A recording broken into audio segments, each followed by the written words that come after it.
गौरी दिखने में जितनी सुंदर उतनी ही अमीर। पिता के पास पैसों की कोई कमी नहीं, लेकिन गौरी को संतोष से प्यार था। संतोष एक कामचोर लड़का था।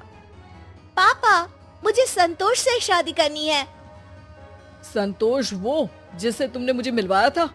अरे बेटा, वो तो कोई काम नहीं करता और उसकी आदतें भी ठीक नहीं है। कोई बात नहीं ना पापा, शादी मुझे करनी है ना, मैं मैनेज कर लूंगी। देखो गौरी, पाल पोस पढ़ा लिखा कर मैंने तुम्हें इसलिए नहीं बड़ा किया है कि तुम किसी ऐरे गहरे से शादी कर लो। अगर ऐसा करोगी तो मैं तुम्हें एक पैसा नहीं दूंगा और तुमसे सारे रिश्ते खत्म कर लूंगा।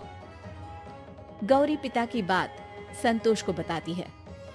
अरे गौरी देखो, माता पिता का साथ सबसे ज्यादा जरूरी है, तो तुम वही शादी कर लो जहां वो बोलते हैं।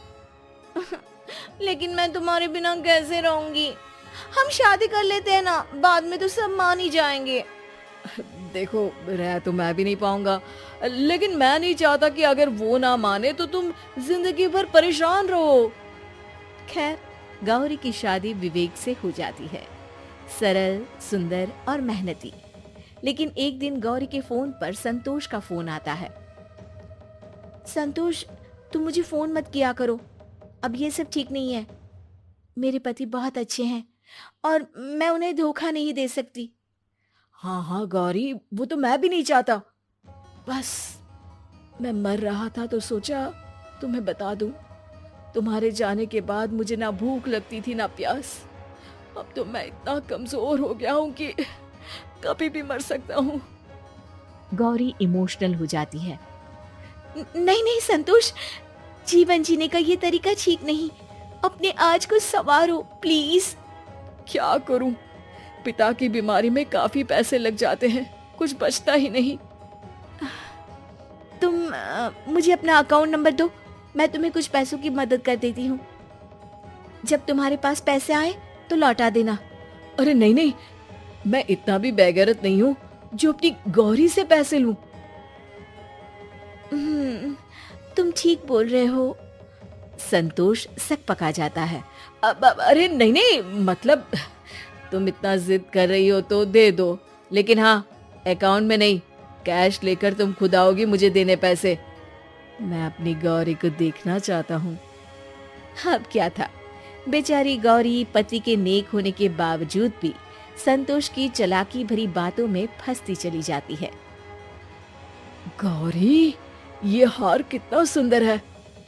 वैसे कितने गहने हैं तुम्हारे पास गौरी?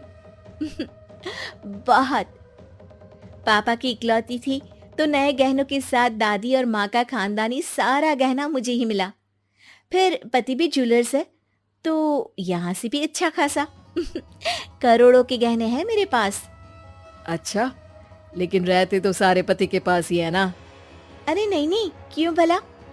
पर हाँ, पुराने सारे तुड़वा कर मैंने इनको ही दिए हैं, नए डिजाइन के बनवाने के लिए। आज तो आ भी जाएंगे। अच्छा छोड़ो ना, कल मिलता हूँ।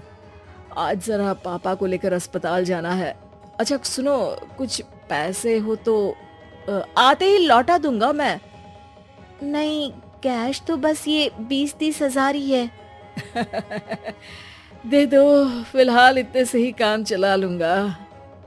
गौरी घर आती है जहाँ पति खाने पर उसका इंतजार करता है। अरे आप सोए नहीं और खाना कभी खाया है तुम्हारे बिना जो आज खा लूंगा? चलो जल्दी से चेंज करके आ जाओ, खाना साथ में खाते हैं। मैं तो खाकर आई हूँ, आप खा लीजिए। ये बोलकर वो कमरे में चली जाती है। अब गौरी और संतोष का मिलना जुलना बढ़ जाता है। वहीं संतोष की माँ उस पर शादी का दबाव बनाती है। अरे संतोष, कोई नौकरी कर ले तो कम से कम मैं किसी लड़की के घर वालों से बात करने लायक तो बनूं। अरे माँ, सोने का अंडा देने वाली मुर्गी हाथ लगी है, तो मैं क्यों नौकरी करके अपनी जिंदगी के सुनहरे पल खराब करूं? हैं? सोने का अंडा? अरे वैसे बेटा, मैं पूछने ही वाली थी कि इतने पैसे तू ला कहां से रहा है। अरे माँ, ये तो छोटी मोटी चाल है, अभी तो मैं वो गेम खेलूंगा कि करोड़ों का माल एक ही बार में झोली में। माँ को संतोष की बात समझ में नहीं आती है और वो वहां से चली जाती हैं। अरे शादी हो गई है तो क्या होता है, छोड़कर आ जाओ पति को। गौरी कुछ सोचती है। नहीं नहीं, पापा की बदनामी होगी और फिर सवाल तो वही है ना कि कैसे तुम घर चलाओगे। कल को बच्चे होते हैं तो उनकी भी तो जिम्मेदारी होगी। हाँ, बोल तो तुम सही रही हो। मैं ना एक बिजनेस करना चाहता हूँ, लेकिन उसमें बहुत पैसा लगेगा। पर हाँ, एक बार बिजनेस सेट हो गया तो ये जो गहने मिले हैं ना तुम्हें ससुराल और मायके से, इसके भी 3 गुना गहने मैं तुम्हारे लिए अकेले ले आऊंगा। गौरी कुछ सोचती है। संतोष, अब तो मैं भी तुम्हारे बिना नहीं रह सकती, पति के साथ भी नहीं रह सकती, क्योंकि मैं प्यार तो तुमसे ही करती हूँ। तुम्हारा बिजनेस चल पड़ेगा तो पापा को भी मना लूंगी। हाँ, लेकिन बिजनेस में लगने वाला पैसा कहाँ से आएगा गौरी? देखो संतोष, ये हो सकता है कि मैं सारे गहने लेकर तुम्हें दे दूं। फिर बिजनेस सेट हो जाए तो वो सारे गहने तुम मुझे वापस कर देना और मैं उन लोगों को वापस लौटा दूंगी और फिर मैं तुम्हारे पास आ जाऊंगी, हमेशा हमेशा के लिए। संतोष को तो जैसे मन मांगी मुराद मिल गई हो। ठीक है गौरी, जैसा तुम सही समझो, लेकिन देखो ये काम ना कल ही कर देना। मैं नहीं चाहता कि मैं तुमसे और दूर रहूं। प्लान के मुताबिक गौरी चोरी से सारे गहने संतोष को दे देती है। गौरी, मैं 2 महीने में काम सेट करके वापस आ जाऊंगा। गहने छुड़वा कर तुम उन लोगों को दे देना, फिर हम दोनों साथ रहेंगे। गौरी भी खुश हो जाती है। लेकिन 2, 3, 4, 5 महीनों के बाद 7-8 महीने भी बीत जाते हैं, लेकिन संतोष तो वापस नहीं आता। गौरी समय के साथ परेशान सी रहने लगती है। वो ना तो कुछ खाती है और ना ही कुछ पीती है। गौरी, मैं भी अब तुम्हारे साथ भूख हड़ताल में रहूंगा। मैं तुम्हें यूं मरता नहीं देख सकता गौरी। पति गौरी को अपने हाथ से खाना खिलाने की कोशिश करता है, लेकिन उसके प्यार को देखकर गौरी फूट फूट कर रोने लगती है।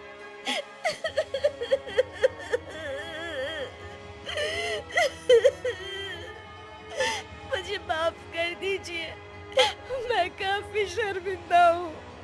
मैंने आपके जैसे देवता समान पति को धोखा देने की कोशिश की।